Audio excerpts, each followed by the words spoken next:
ओम नमो भगवते वासुदेवाय। श्री राधा कृष्णाभ्याम नमः। श्री गणेशाय नमः। श्रीमद् भगवत महापुराण।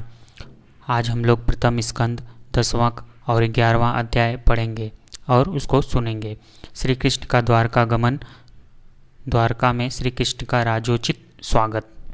चलिए अपनी कथा को स्टार्ट करते हैं। 10वां अध्याय, श्री कृष्ण का द्वारका गमन। शौनक जी ने पूछा, धार्मिक शिरोमणि महाराज युधिष्ठिर ने अपनी पैतृक संपत्ति को हड़प जाने के इच्छुक आताताइयों का नाश करके अपने भाइयों के साथ किस प्रकार से राज्य शासन किया और कौन कौन से काम किए, क्योंकि भोगों में तो उनकी प्रवृत्ति थी ही नहीं।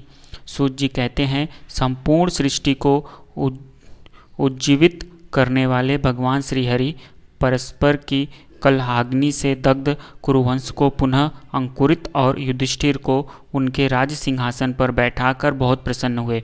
भीष्म पितामह और भगवान श्री कृष्ण के उपदेशों के श्रवण से उनके अंतःकरण में विज्ञान का उदय हुआ और भ्रांति मिट गई। भगवान के आश्रय में रहकर वे समुद्र प्रयत्न सारी पृथ्वी का इंद्र के समान शासन करने लगे। भीमसेन आदि उनके भाई संपूर्ण रूप से उनकी आज्ञाओं का पालन करते थे। युधिष्ठिर के राज्य में आवश्यकता अनुसार यथेष्ट वर्षा होती थी। पृथ्वी में समस्त अविष्ट वस्तुएं पैदा होती थी। बड़े बड़े थनों वाली बहुत सी गौएं प्रसन्न रहकर गौशालाओं को दूध से सींचती रहती थी। नदियाँ, समुद्र, पर्वत, वनस्पति, लताएं और औषधियाँ प्रत्येक ऋतु में यथेष्ट रूप से अपनी अपनी वस्तुएं राजा को देती थी। अजात शत्रु महाराज युधिष्ठिर के राज्य में किसी प्राणी को कभी भी आदि व्याधि अथवा दैनिक भौतिक और आत्मिक क्लेश नहीं होते थे। अपने बंधुओं का शोक मिटाने के लिए और अपनी बहन सुभद्रा की प्रसन्नता के लिए भगवान श्री कृष्ण कई महीनों तक हस्तिनापुर में ही रहे। फिर जब उन्होंने राजा युधिष्ठिर से द्वारका का जाने की अनुमति मांगी, तब राजा ने उन्हें अपने हृदय से लगाकर स्वीकृति दे दी। भगवान उनको प्रणाम करके रथ पर सवार हुए। कुछ लोगों समान उम्र वालों ने अपना आलिंगन किया और कुछ छोटे उम्र वालों ने प्रणाम। उस समय सुभद्रा, द्रौपदी, कुंती, उत्तरा, गांधारी, धृष्टा, युयुत्सु, कृपाचार्य, नकुल, सहदेव, भीमसेन, धौम्य और सत्यवती आदि सब मूर्छित से हो गए थे। वे सांपाणी श्री कृष्ण का विरह नहीं सह सके। भगवत भक्त सत्य पुरुषों के संग से जिसका दुख संग छूट गया है, वह विचारशील पुरुष भगवान के मधुर मनोहर सुयस को एक बार भी सुन लेने पर फिर उसे छोड़ने की कल्पना नहीं करता। उन्हीं भगवान के दर्शन तथा स्पर्श से, उनके साथ आलापे करने से तथा साथ ही साथ सोने, उठने, बैठने और भोजन करने से जिनका संपूर्ण हृदय उन्हें समर्पित हो चुका था, वे पांडव भला किनका उनका विरह कैसे सह सकते थे। उनका चित्त द्रवित हो रहा था। वे सब निर्निमेष नेत्रों से भगवान को देखते हुए स्नेह बंधन से बांधकर जहाँ तहाँ दौड़ रहे थे। भगवान श्री कृष्ण के घर से चलते समय उनके बंधुओं की स्त्रियों के नेत्र उत्कंठावश उमड़ते हुए आंसुओं से भर आए, परंतु इस भय से कि कहीं यात्रा के समय अशकुन न हो जाए, उन्होंने बड़ी कठिनाई से उन्हें रोक लिया। भगवान के प्रस्थान के समय मृदंग, शंख, भेरी, बीड़ा, ढोल, नरसिंगे, धुंधुरी, नगारे, घंटे और दुंदुभिया आदि बजने लगे। भगवान के दर्शन की लालसा से कुरुवंश की स्त्रियां अटारियों पर चढ़ गई और प्रेम, लज्जा तथा मुस्कान से युक्त चितवन से भगवान को देखती हुई उन पर पुष्पों की वर्षा करने लगी। उस समय भगवान के प्रिय सखा घुंघराले बालों वाले अर्जुन ने अपने प्रियतम श्री कृष्ण का वह श्वेत छत्र, जिसमें मोतियों की झालर लटक रही थी और जिसका डंडा रत्नों का बना हुआ था, अपने हाथों में ले लिया। उद्धव और सात्यकी बड़े विचित्र चंवर डुलाने लगे। मार्ग में भगवान श्री कृष्ण पर चारों ओर से पुष्पों की वर्षा हो रही थी। बड़ी ही मधुर झांकी थी। जहाँ तहाँ ब्राह्मणों के दिए हुए सत्य आशीर्वाद सुनाई पड़ रहे थे। वे सगुण भगवान के तो अनुरूप ही थे, क्योंकि उनमें सब कुछ है, परंतु निर्गुण के अनुरूप नहीं थे, क्योंकि उनमें कोई प्राकृत गुण नहीं है। हस्तिनापुर की कुलीन रमणियाँ, जिनका चित्त भगवान श्री कृष्ण में रम गया था, आपस में ऐसी बातें कर रही थी जो सबके कान और मनों को आकृष्ट कर रही थी। वे आपस में कह रही थी, सखियों, ये वे ही सनातन परम पुरुष है जो प्रलय के समय भी अपने अद्वितीय निर्विशेष स्वरूप में स्थित रहते हैं। उस समय सृष्टि के मूल ये तीनों गुण भी नहीं रहते। जगदाता ईश्वर में जीव भी लीन हो जाते हैं और महत्व आदि समस्त शक्तियाँ अपने कारण अव्यक्त में सो जाते हैं। उन्होंने ही फिर अपने नाम रूप रहित स्वरूप में नाम रूप के निर्माण की इच्छा की तथा अपनी काल शक्ति से प्रेरित प्रकृति का, जो कि उनके अंशभूत जीवों को मोहित कर लेती है और सृष्टि की रचनाओं में प्रवृत्त रखती है, अनुसरण किया और व्यवहार के लिए वेदादि शास्त्रों की रचना की। इस जगत में जिसके स्वरूप का साक्षात्कार जितेंद्रिय योगी अपने प्राणों को वश में करके भक्ति से प्रफुल्लित निर्मल हृदय में किया करते हैं, ये श्री कृष्ण वही साक्षात परब्रह्मा है। वास्तव में इन्हीं की भक्ति से अंतःकरण की पूर्ण शुद्धि हो जा सकती है, योगादि के द्वारा नहीं। सखी, वास्तव में ये वही है जिनकी सुंदर लीलाओं का गायन वेदों में और दूसरे गोपनीय शास्त्रों में व्यासादि रहस्यवादी ऋषियों ने किया है, जो एक अद्वितीय ईश्वर है और अपनी लीला से जगत की सृष्टि, पालन तथा संहार करते हैं, परंतु उनमें आसक्त नहीं होते। जब तामसी बुद्धि वाले राजा अधर्म से अपना पेट पालने लगते हैं, तब ये ही सतगुण को स्वीकार कर ऐश्वर्य, सत्य, ऋण, दया और यश प्रकट करते और संसार के कल्याण के लिए युग युग में अनेकों अवतार धारण करते हैं। अहो, यह यदुवंश परम प्रशंसनीय है, क्योंकि लक्ष्मीपति पुरुषोत्तम श्री कृष्ण ने जन्म ग्रहण करके इस वंश को सम्मानित किया है।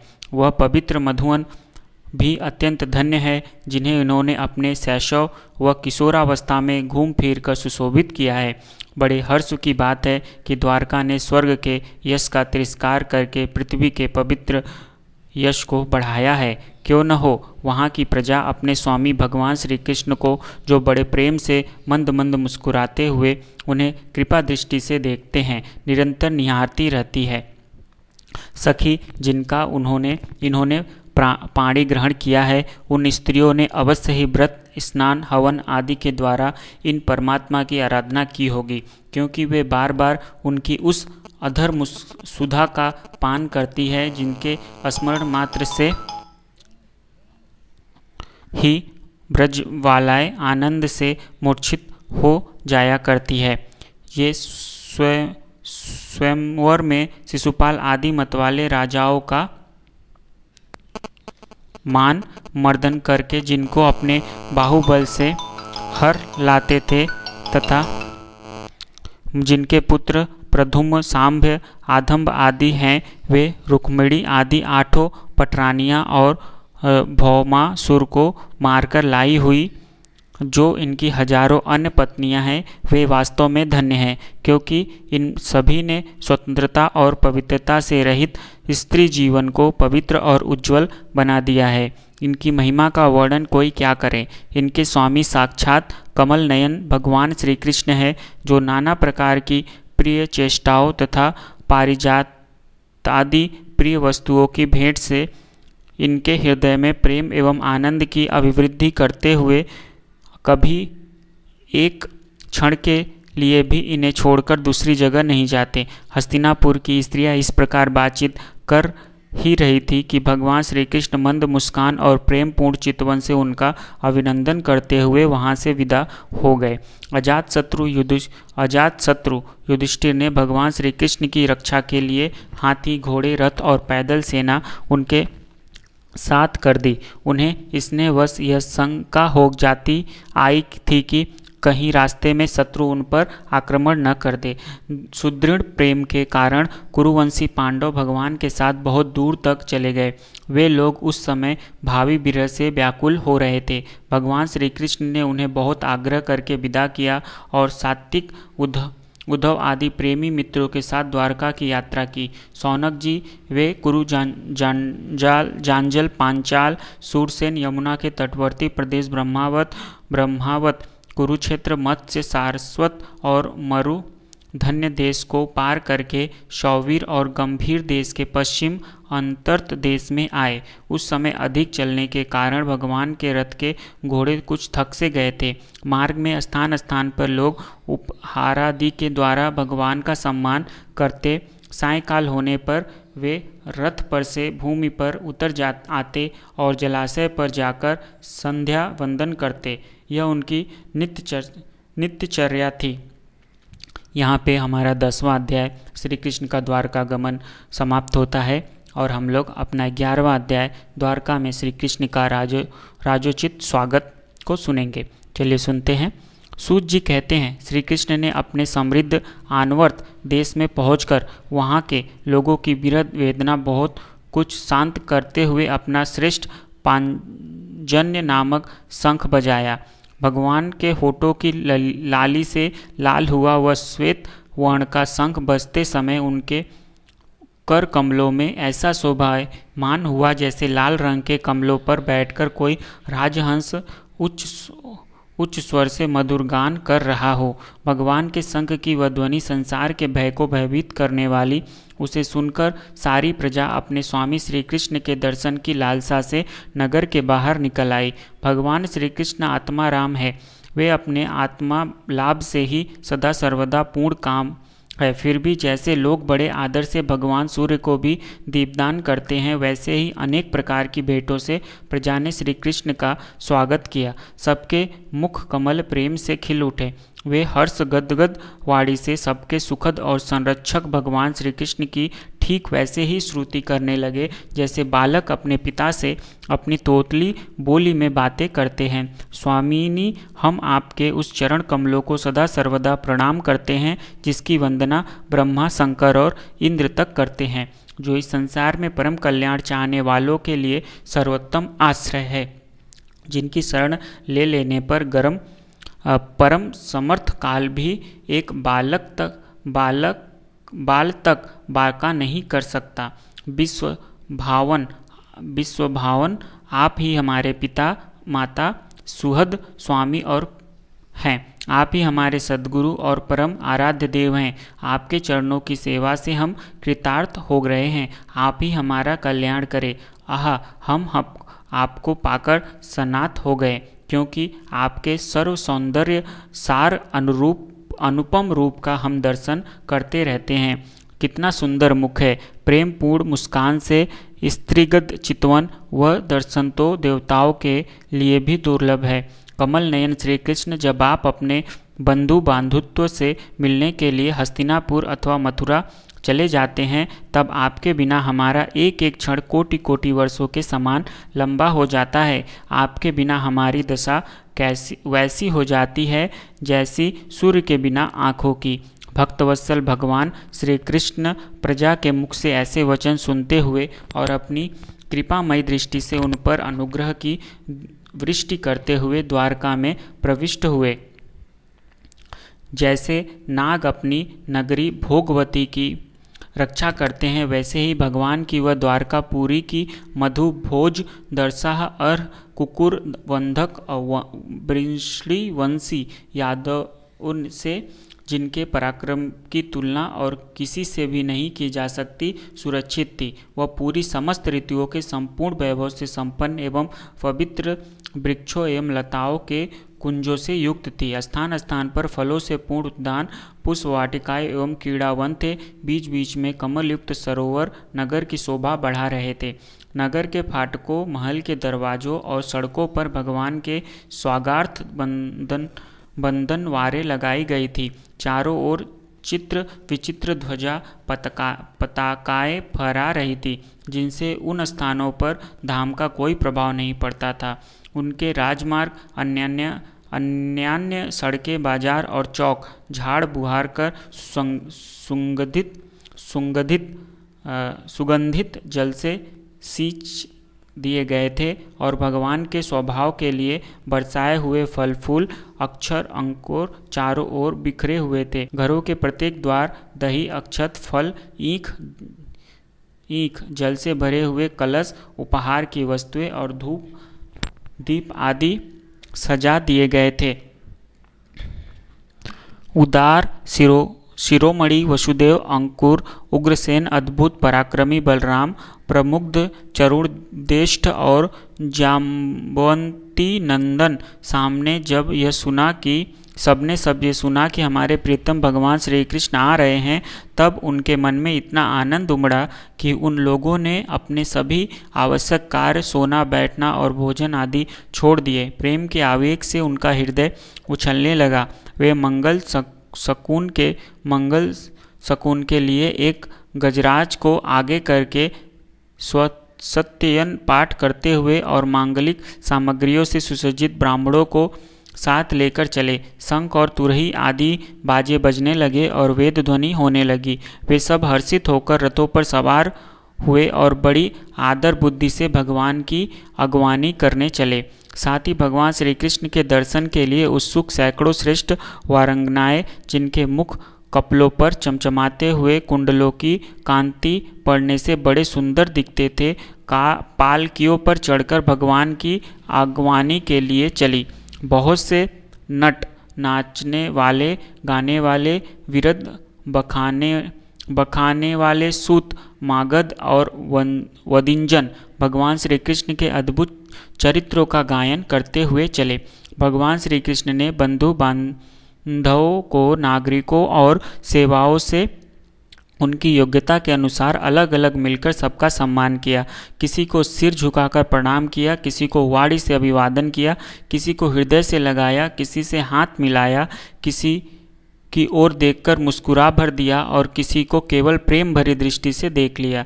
जिसकी जो इच्छा थी उसे वही वरदान दिया। इस प्रकार चांडाल प्रयत्न सबको संतुष्टि करके गुरुजन, सपितृक ब्राह्मण और वृद्धों का तथा दूसरे लोगों का भी आशीर्वाद ग्रहण करते हुए बंदीजनों से विरुदावली सुनते हुए सबके साथ भगवान श्री कृष्ण ने नगर में प्रवेश किया। शौनक जी जिस समय भगवान राजमार्ग से जा रहे थे, उस समय द्वारका की कुल कामनियां भगवान के दर्शनों को ही परमानंद मानकर अपनी अपनी अटारियों पर चढ़ गई। भगवान का वक्षस्थल मूर्तिमान सौंदर्य लक्ष्मी का निवास स्थान है। उसका मुखार बिंदु नेत्रों के द्वारा पान करने के लिए सौंदर्य सुधा से भरा हुआ पात्र है। उनकी भुजाएं लोकपालों को भी शक्ति देने वाली है। उनके चरण कमल भय भक्त परमहंसों के आश्रय हैं। उनके अंग भंग शोभा के धाम है। भगवान की इस छवि को द्वारकावासी नित्य निरंतर निहारते रहते हैं, फिर भी उनकी आंखों के एक क्षण के लिए भी लुप्त नहीं होती। द्वारका के राजपथ पर भगवान श्री कृष्ण के ऊपर श्वेत वर्ण का छत्र तना हुआ था। श्वेत चवर डुलाए जा रहे थे। चारों ओर से पुष्पों की वर्षा हो रही थी। वे पीतांबर और वनमाला धारण किए हुए थे। इस समय वे ऐसा शोभायमान हुए मानो श्याम मेघ एक ही साथ सूर्य, चंद्रमा, इंद्र धनुष और बिजली से शोभायमान हो। भगवान सबसे पहले अपने माता पिता के महल में गए। वहां उन्होंने बड़े आनंद से देवकी आदि सातों माताओं को चरणों पर सिर रखकर प्रणाम किया और माताओं ने उन्हें अपने हृदय से लगाकर गोद में बैठा लिया। स्नेह के कारण उनके स्तनों से दूध की धारा बहने लगी। उनका हृदय हर्ष से विहल हो गया और वे आनंद के आंसुओं से उनका अभिषेक करने लगी। माताओं से आज्ञा लेकर वे अपने समस्त भोग सामग्रियों से संपन्न सर्वश्रेष्ठ भवन में गए। उसमें 16,000 पत्नियों के अलग अलग महल थे। अपने प्राणनाथ भगवान श्री कृष्ण को बहुत दिन बाहर रहने के बाद घर आया देखकर रानियों के हृदय में बड़ा आनंद हुआ। उन्हें अपने निकट देखकर वे एकाएक ध्यान छोड़कर उठ खड़ी हुई। उन्होंने केवल आसन को ही नहीं बल्कि उन नियमों को भी त्याग दिया जिन्हें उन्होंने पति के प्रवासी होने पर ग्रहण किया था। उस समय उनके मुख और नेत्रों में लज्जा छा गई। भगवान के प्रति उनका भाव बड़ा ही गंभीर था। उन्होंने पहले मन ही मन, फिर नेत्रों के द्वारा और तत्पश्चात पुत्रों के बहाने शरीर से उनका आलिंगन किया। शौनक जी उस समय उनके नेत्रों में जो प्रेम के आंसू छलक आए थे, उन्हें संकोचवश उन्होंने बहुत रोका। फिर भी विवशता के कारण वे ढलक ही गए। यद्यपि भगवान श्री कृष्ण एकांत में सर्वदा ही उनके पास रहते थे, तथापि उनके चरण कमल उन्हें पद पद पर नए नए जान पड़ते। भला स्वभाव से ही चंचल लक्ष्मी जिन्हें एक क्षण के लिए भी कहीं नहीं छोड़ते, उनकी सन्निधि से किस स्त्री को तृप्ति हो सकती है।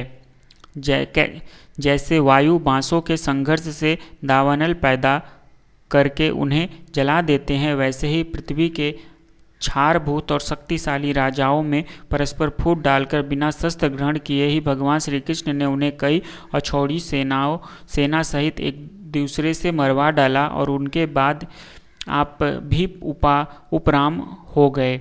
साक्षात परमेश्वर ही अपनी लीला से इस मनुष्य लोक में अवतीर्ण हुए थे और शास्त्रों रमणी रत्नों में रहकर उन्होंने साधारण मनुष्य की तरह क्रीड़ा की, जिनकी निर्मल और मधुर जैसी उनके हृदय के उन्मुक्त भाव को सूचित करने वाली थी, जिनकी लजीली चितवन की चोट से बेसुध होकर विश्व विजयी कामदेव भी अपने धनुष का परित्याग कर दिया था। वे कामनियाँ अपने काम विलोसों से जिनमें मन में तनिक भी क्षोभ नहीं पैदा कर सकी, उस असंग भगवान श्री कृष्ण को संसार के लोग अपने ही समान कर्म करते देखकर आसक्त मनुष्य समझते हैं। यह उनकी मूर्खता है।